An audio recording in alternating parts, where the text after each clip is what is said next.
Cambridge, and welcome to Fresh Ideas from Whole Foods Market.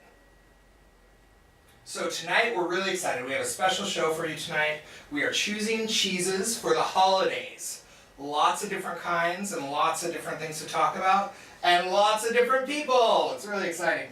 So we have certified cheese professionals from every store in Cambridge and Somerville. It's crazy. So we have Alex Rossi. He's from our Somerville location. We have Edward Humble here. He is from our Fresh Pond location.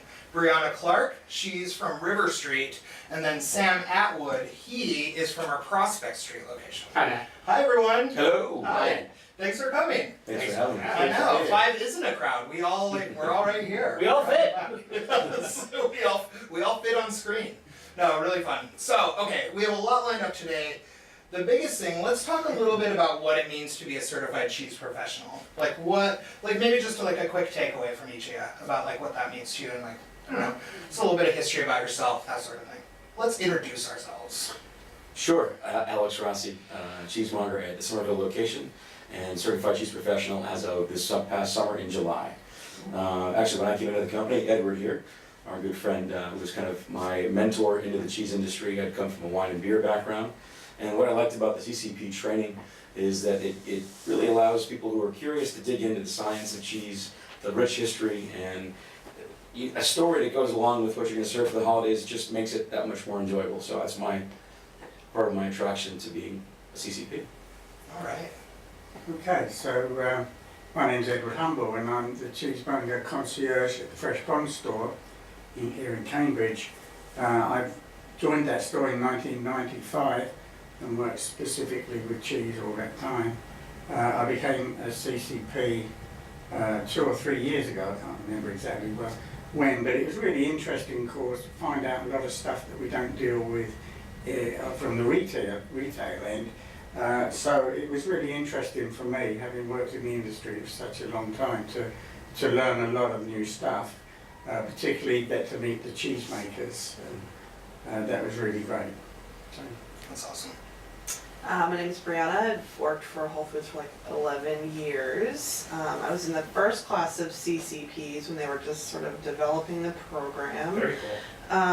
And what I liked about it, I think, was you got to really get into the history of cheese making and sort of how different styles of cheese sort of naturally developed at different points in history, which I thought was interesting, and the science of it, how cheese is made. I'm Sam. I've worked with the company for 7 years. I'm proud of my CCP certification because the American Cheese Society, which runs the CCP certification program, I think is an awesome organization. I just love repping the American cheese industry, just generally. Yeah. No, that's amazing. So much knowledge in this room right now, and so much history with Whole Foods Market. This is crazy. This is so exciting. So let's talk about what's going to be on the show today. Tonight, I guess. So we're really excited. We have the 12 days of cheese coming up. Our little tape. Yeah. Leading up to Christmas. And then we're going to talk about how to build a cheese platter. We're going to talk about really nice accoutrement or accompaniments to pair. Then we're going to talk a little bit about wine, because there's no real entertaining without wine. And then we're going to talk a little bit about what if you can't have cheese? What are you going to do with that? So we're really excited about tonight's show. So let's take it off with, let's talk about some of your favorite cheeses from the 12 Days of Cheese. First of all, we have a slide with the 12 Days of Cheese, right? Yeah, here we go. So it's really exciting.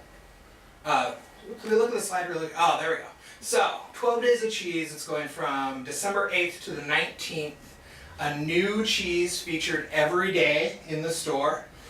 Selection curated by Kathy Strange, our global cheese buyer. You can ask any of these awesome team members or any of the specialty team members for advice. They'll be happy to help you. And we're happy to cut any size of cheese you like. Lots of information on our website, but really lots of information right in the store with these guys. They know what they're talking about. So let's talk about your favorite cheeses from the 12 Days of Cheese. I know y'all picked a couple favorites, so. Sure. Tell me about it. I can start off. Ubriaco del Piave, which is this nice That's a mouthful. violet-looking cheese slice right here. So this is a cheese coming from the region of Piave in Veneto, and it's aged for about 4 months. And what they do with this particular cheese is they let it sit in a combination of grape must and actual wine that they are just finished making, either what they're not going to bottle or what they just have laying around after the press.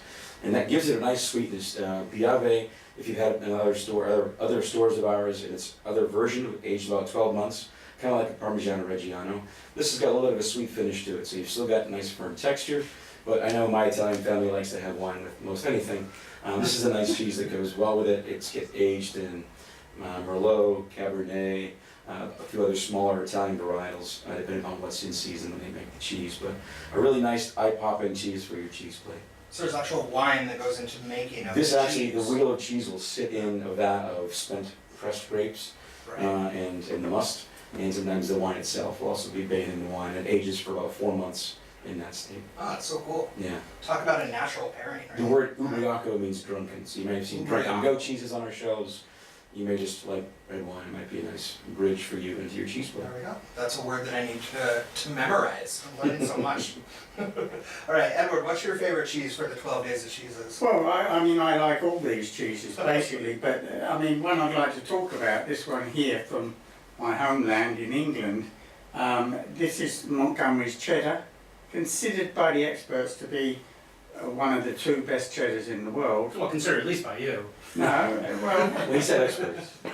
yeah. Oh, The fact is that, you know, this is recognised all around the world as an excellent cheddar. Maybe not by Sam, but it is. So I like Montgomery's quite a bit. And Montgomery's was founded by actually a lord, a member of the House of Lords, in 1911. He bought a farm in Cadbury, town of Cadbury, in Somerset in England.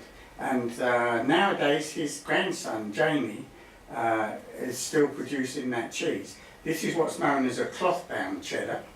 And what they actually do with these cheeses, a lot of people think it's got to be aged 2 to 3 years to be a really great cheese. That's not correct. These Montgomerys and Keens, its rival cheese, are aged and they're very best between 10 and 14 months. And what they do with these cheeses is called cheddar because cheddaring is actually part of the process. And it's said that the first cheddars were made in near the Cheddar Gorge in the south of England there.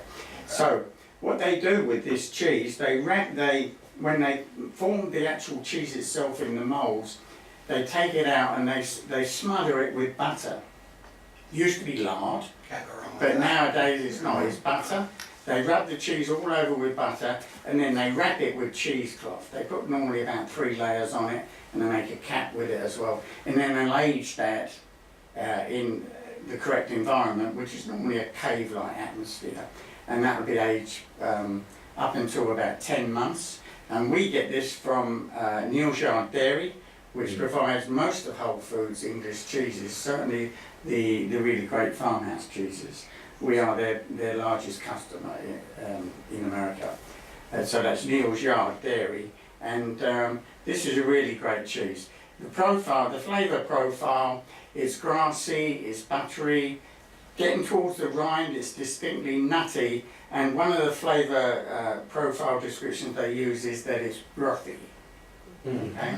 And you can pick up on that distinctly. Yeah. Right. It's a great cheese, I love it. One of the things I Sounds love fantastic. about Montgomery's and all cloth-bound cheddars is you get those cheddar notes that you're looking for in a cheddar, like any American would be expecting, but then you get so much more. Oh yeah. Yeah, Yeah, such a yeah. depth. And I just like to mention, you know, in the industry now, you know, you'll see on a label sharp. I don't use that actually because it's just one-dimensional. Sharp means acute, you know. And this cheese has sort of 4 dimensions of flavour in it. So just to say it's sharp, you're not really describing what's going on Yeah, at all. yeah. You've got four different depths of flavour in it, which makes all, and that's the same with all these great cheeses. You know, one word doesn't do it justice. It's amazing. So one thing, you were saying that they don't need to be aged for 2 or 3 years. What happens Not when they're aged necessarily. that long? Like, Well, what's I the- mean, some cheese makers, they go out to make a cheese that requires that long. Okay. And I mean, last year, I think it was Hooks, produced a cheese that was 20 years old. I'm not sure, I don't know if you could make a cloth-bound cheddar age that long without it just falling apart. Probably would, it'd Yeah. probably dry out too much. Yeah, most cheeses, most cheddars aged that long are aged in essentially just cryovac bags.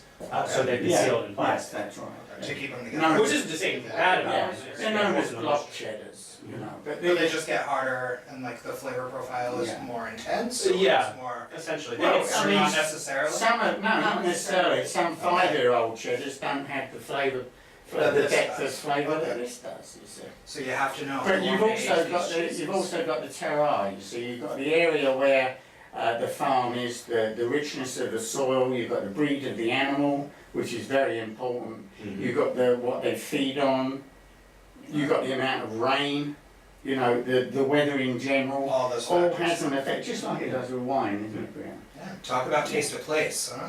Yeah. And all these cheeses, I guess you could really talk about taste of place. Absolutely. Brianna, what's your favorite? This is one of my favorite foods ever. Woo! Mamouche Here, here. from Vermont. Represents. Yeah, New England cheese. It's goat's milk.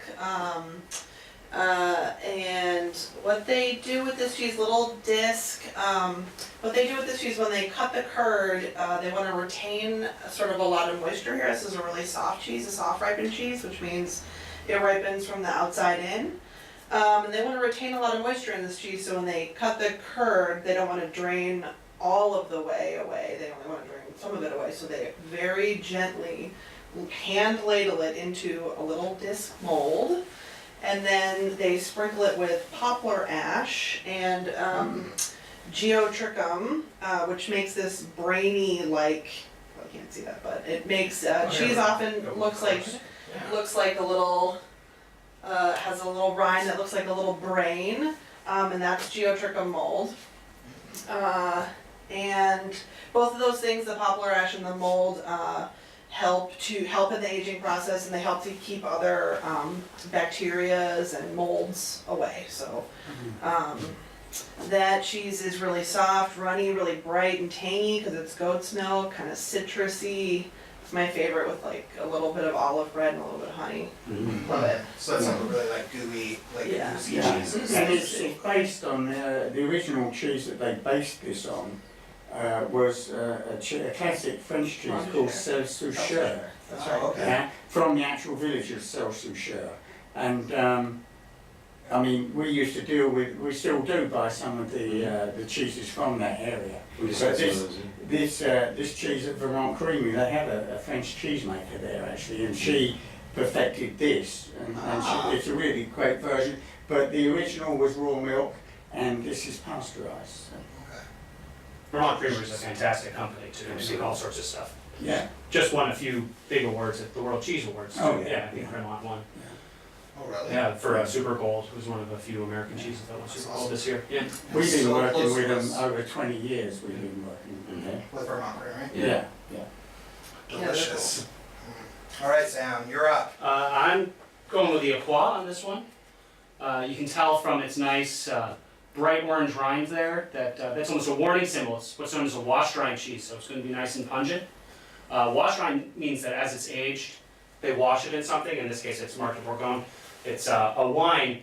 They get rid of what would normally be growing on the rind. They allow other stuff to grow. That gives it this really distinct, meaty, umami, pungent, you could say stinky flavor to it. It's also got this really, really nice, luxurious mouthfeel to it. You know, sits heavy on the tongue, very smooth, velvety texture. Fantastic cheese. It's not necessarily for cheese lightweights, I would say, but if you have appreciation for cheese, it's an acquired taste. But I think once you acquire it, you kind of get it, right? Sure. Then you're hooked. Yeah, then you're hooked. Yeah, when I first started working with cheese, I couldn't do wash rind cheeses at all. And now, if it doesn't have a little bit of that wash rind funk to it, sometimes I'm just like, no thanks. Really? Yeah. Okay. So these are those stinky cheeses. Yeah, and you can They make like fun of in the cartoon. it's not 100%, but if you see that orange rind in a cheese, that kind of orangey rind, Mhm. you'll know you're in for at least a little kind of pungency to it. It's a real telltale sign. It's from a bacteria called B. linus. Yes, that's brevillium, that's right. And if you ask your cheesemonger in the store what wash rind cheeses have we got, we'll be able to show you the selection. Yeah, This will always be one of them. Yes. And this guy Hervé Mons, he selects cheese specifically for Whole Foods in America. And they're unique to Whole Foods. Another nod in this category too, again back to Vermont, up in Greensboro. Jasper Hill and Von Trapp are another two great producers that we carry in our stores, and There's from the Von Trapp family, Oma, which is a nice, maybe Yeah, stepping yeah. stone into an acqua. Absolutely. For someone who doesn't necessarily want to go yeah. whole hog on their first time in. It's a And You gateway can support a cheese. local. And this one local too, company. this is from Jasper Right. George Cellar. This is a washed rind, but they wash this with a cider. don't Yeah, they? it doesn't strike me as a washed rind cheese flavor wise. Well, it's not Yeah. got that pungency that the process certainly, but it's certainly got great flavour as a result of the rind being washed and then aged for just a couple of weeks aged with the wash on it. But it certainly changes the profile of the cheese. Well, yeah, I mean, there are two other washed rind cheeses on here too. I mean, the Grand Cru and the Gabatu are both going to be washed rind too. Yeah. It gives you an idea of Yeah. how Well, wide the selection of washed yeah. rind cheeses So is. all these cheeses like taste so different. Yeah. Can you give us an idea of how? Well, yeah. Let's talk about building a cheese plate. Well, those last two there that Sam mentioned, they're washed with a saline solution, Right. aren't they? Oh, okay. No. So Rather it's all a than a little liquor. different flavor profiles. Yeah, let's talk about how to build a cheese plate. Because I know when I go into the store, and it's like, oh, wash rind and raw cheeses, and I don't know what I'm talking about. You know what I mean? Yeah. And so, like, tell us what to do. Like, so we have a little tips. Ask for help. Yeah, talk to us Details. first. I think we did that. Yeah. Right tools. We're gonna go over milk and type and texture. Bringing cheese to room temperature if you need to. Choose your accoutrement wisely, and well, of course we'll talk about wine pairings. So let's go at it. Tell me, all of you, how to build a cheese plate.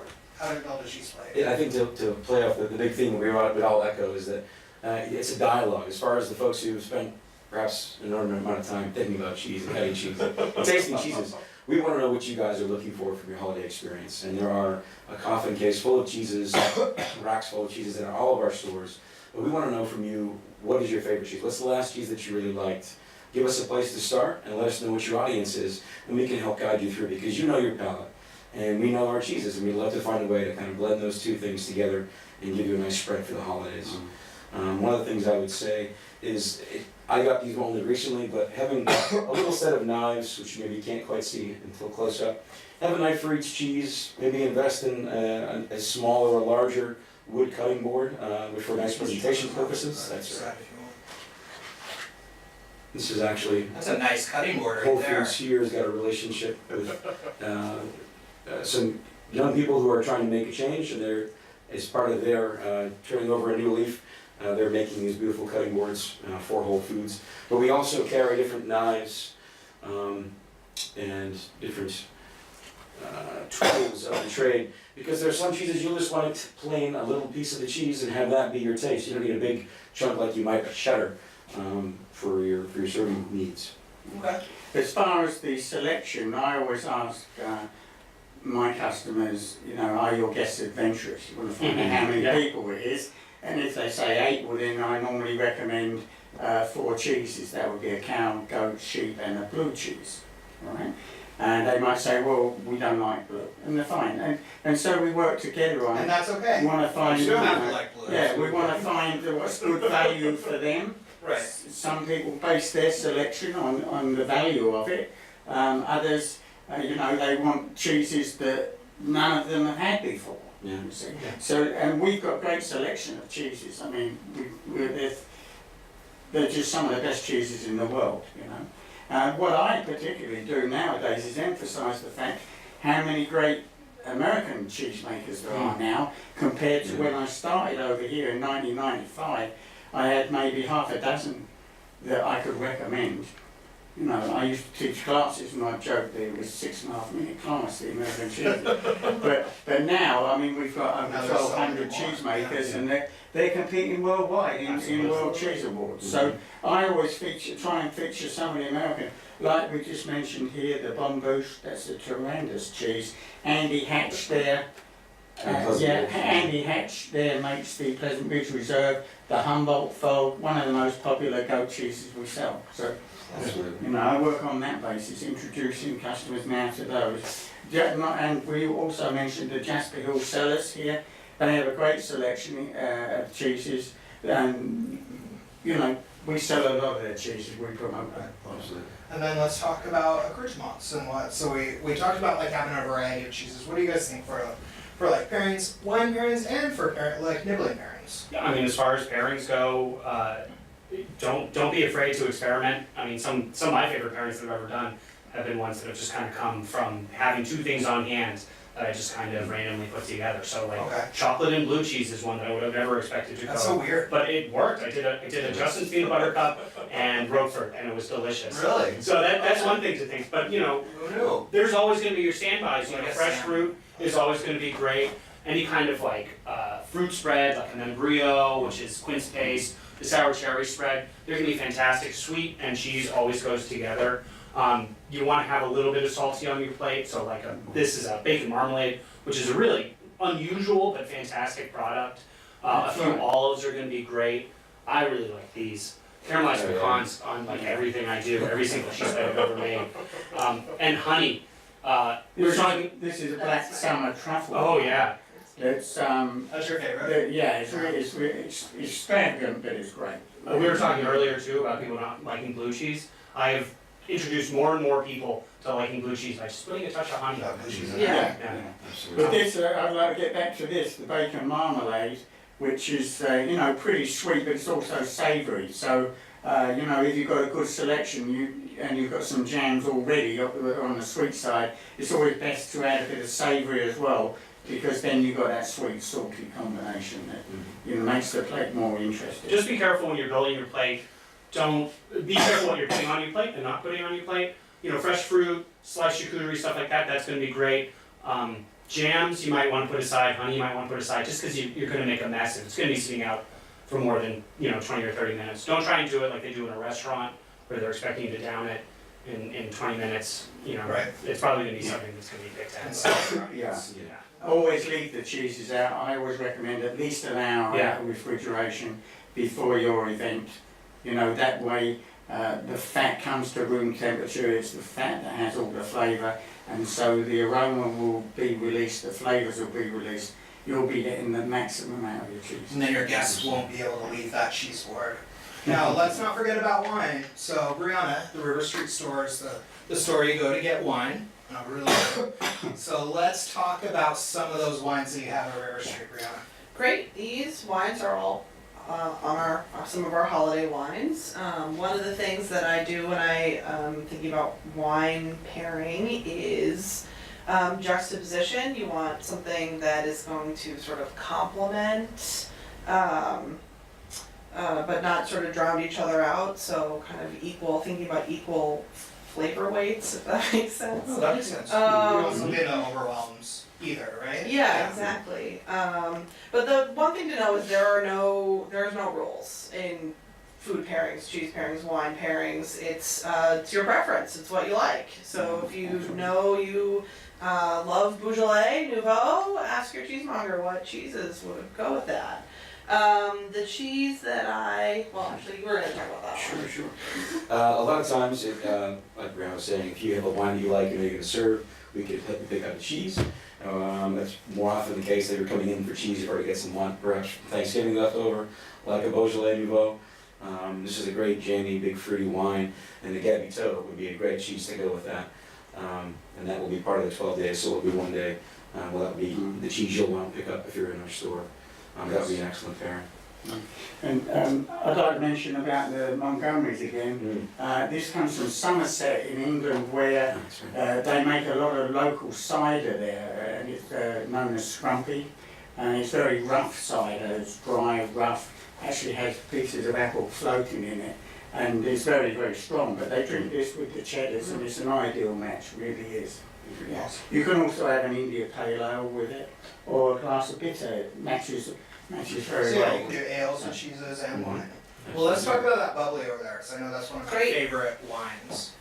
Pairing sparkling wine, often I pair with very fatty cheeses, bries, double creams, triple creams, because the bubbles in the wine sort of help cut the fat in your mouth, and then you want another bite of cheese. So that's kind of my go-to for sparkling That wine. makes sense. It's like a vicious cycle. Mhm. Because you have the It's cheese that's and the bubbles. A delicious cycle, Yeah. you mean. A delicious cycle. I see what you did. All right. Well, no, and then do you wanna, what's the last one? Sure, this one, Federal Zinfandel, this one's aged in bourbon barrels, this is a limited release from them, it's actually pretty good. Aged in bourbon barrels. Yeah, Same it's thing. a That's heavy, cool. this is a heavy hitter. So does it taste like bourbon? Not crazily. Does it just give it a, like, earthier? A little spicier. Spicier. A little spicier. Okay. This That's cool. wine's also pretty jammy, pretty, red fruits, heavier body to this wine. And it complements this Humboldt Fog very well, because this Humboldt Fog is very bright and citrusy, and also very light, almost like astringent on your tongue, so those two kind of complement each other very well. Oh, nice. And I wouldn't think that too, because you think your goat cheeses is so like super light and elegant, and then pairing like a big Zinfandel with it seems, I don't know, kind Yeah, of. there's way more acid in goat cheese Yeah. than people realize. Yeah, It's so like, it's all so it can acid. stand up to it, Yeah. like you were Yeah. saying, you want those flavors Just to contrast, yeah. Okay, oh, that's great. Oh, I'm so excited for wine and cheese. Well, good, come see us. I know. So we gave you a ton of information tonight, and we did want to just like talk about one more thing. What if you can't have cheese? Well, we have plenty of choices in vegan cheeses. They're normally made from plant-based Okay. milks, such as almond, Nuts. and Nut-based nuts are cheeses, different. plant-based There are cheeses. soy cheeses too, for those that want to. Do they taste good? That's the biggest question. Kite Hill. Kite Hill. tastes Kite Hill's very on- good. Tree line is good too, but Kite Hill Yeah. is very cool. I mean, there's a big shift now where these it used to be, a lot of cheeses, they took a bunch of ingredients to make a product like cheese. Now they do things like Kite Hill, which is, they take almond milk to culture it and make something And make the that's best in the thing out same of way. that that they Right. can. They make it the Same same way as process. you make cheese. So it's artisanal. So, Okay, yes. That's really Yes. cool. So something for everyone. Make sure to come in for all 12 days of the 12 days of cheese leading up to Christmas. Lots of good Come in stuff. and talk to all of these wonderful professionals about your pairings, about what you need. They're here to help you. And I don't know, happy holidays. Thank you so Happy much, Happy everyone. holidays, guys. Bye, Cambridge. See you later. Fine. Bye. All right, that's a wrap.